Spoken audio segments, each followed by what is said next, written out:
अस्सलाम वालेकुम फ्रेंड्स, उम्मीद करता हूँ कि आप सब खैरियत से होंगे। जैसा कि प्रीवियस लेक्चर में हमने डेटाबेस को क्रिएट करना सीखा, तो आज के लेक्चर में हम अपनी एग्जिस्टिंग डेटाबेस का बैकअप कैसे लेते हैं ये देखेंगे। स्टार्ट करते हैं।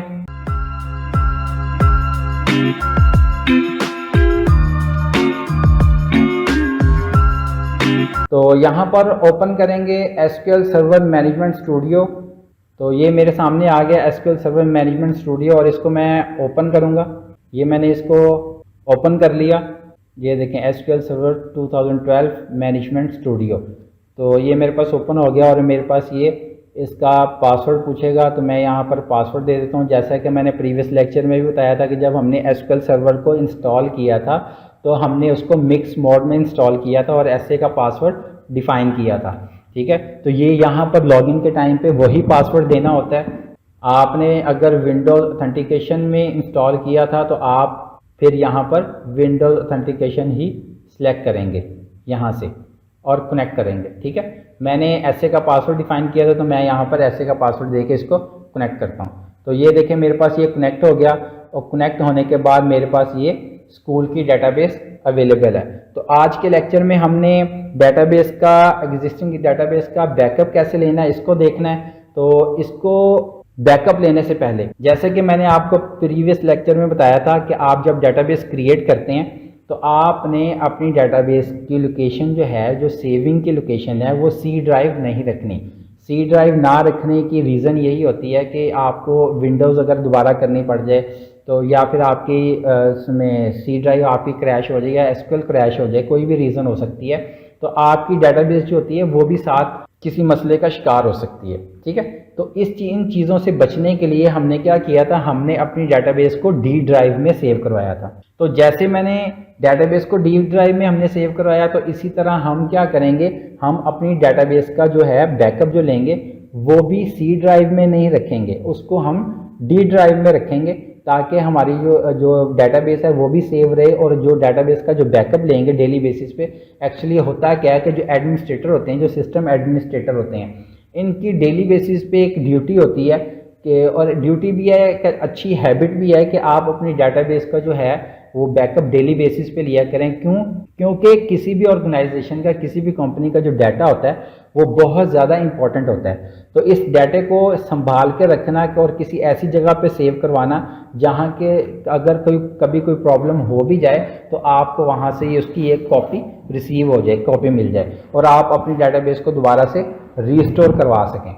तो इसके लिए बैकअप लेने के लिए हम सबसे पहले एक डेटाबेस डी ड्राइव में एक बैकअप का फोल्डर क्रिएट करेंगे। तो मैं यहाँ पर आता हूँ डी ड्राइव में और यहाँ पर मैंने एक फोल्डर क्रिएट किया और इसका नाम हम रखेंगे बैकअप। ठीक है, तो ये मैंने इसका नाम रख लिया और ये मेरे पास बैकअप का फोल्डर बन गया, इसका नाम हमने बैकअप रखा है। तो अब हम वापस आते हैं एसक्यूएल सर्वर मैनेजमेंट स्टूडियो में और बैकअप कैसे लेना है, आप अपनी डेटाबेस के ऊपर राइट क्लिक करेंगे और टास्क पे क्लिक करेंगे और बैकअप पे क्लिक करेंगे। जब आप बैकअप पे क्लिक करेंगे तो आपसे ये सेव करने का पाथ भी पूछेगा। देखें बाय डिफ़ॉल्ट जो है इसका जो पाथ है डेस्टिनेशन वो सी ड्राइव प्रोग्राम फाइल्स जो लोकेशन है वो बहुत है आगे, तो ये सी ड्राइव की लोकेशन है सारी।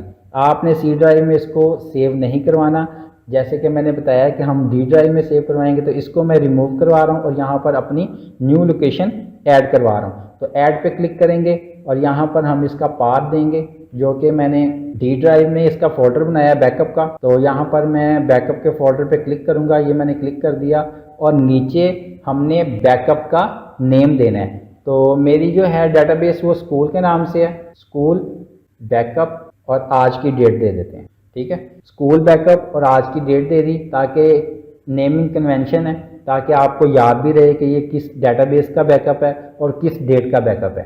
तो यही एक अच्छा तरीका होता है, इसको आप फॉलो करें। तो ओके पे क्लिक करेंगे, ओके पे क्लिक करेंगे और दोबारा ओके पे क्लिक करेंगे। तो ये देखें the backup of database school completed successfully. तो मैंने इसको ओके किया और हम अपने डी ड्राइव में बैकअप के फोल्डर में चेक भी करते हैं कि क्या हमारे इस डेटाबेस का बैकअप क्रिएट हुआ भी है या नहीं। तो अपने सिस्टम की डी ड्राइव में चलते हैं और यहाँ पर बैकअप के फोल्डर में जाएंगे। तो ये देखें मेरे पास स्कूल बैकअप जो नाम हमने बैकअप की फ़ाइल का रखा था, उसी नाम से यहाँ पर बैकअप की एक फ़ाइल क्रिएट हो गई है।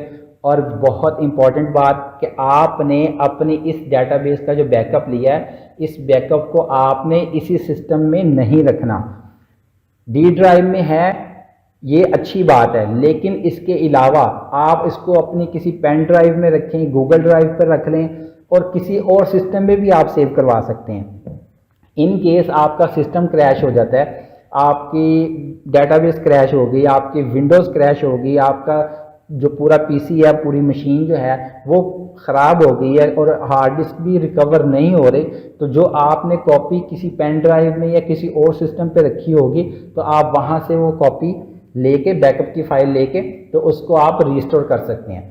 तो जो मैंने पहले भी बताया कि जो बैकअप होता है, ये जो डाटा होता है, ये बहुत ज़्यादा इंपॉर्टेंट होता है किसी भी कंपनी का, या अपना भी हो, किसी कंपनी का हो, किसी भी ऑर्गेनाइजेशन का हो, तो इसको संभालना एडमिनिस्ट्रेटर की एक ड्यूटी होती है कि उसने डेली बेसिस पे बैकअप लेना होता है और किसी ऐसी जगह पर भी उसकी एक कॉपी रखनी होती है जो कि सेफ हो।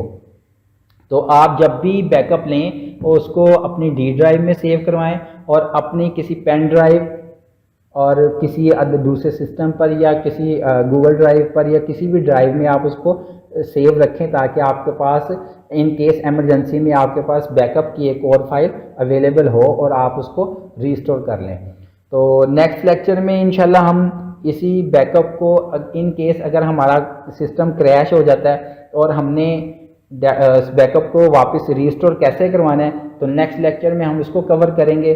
उम्मीद है कि आपको आज का लेक्चर भी पसंद आया होगा। मिलते हैं नेक्स्ट लेक्चर में, अपना ख्याल रखिएगा।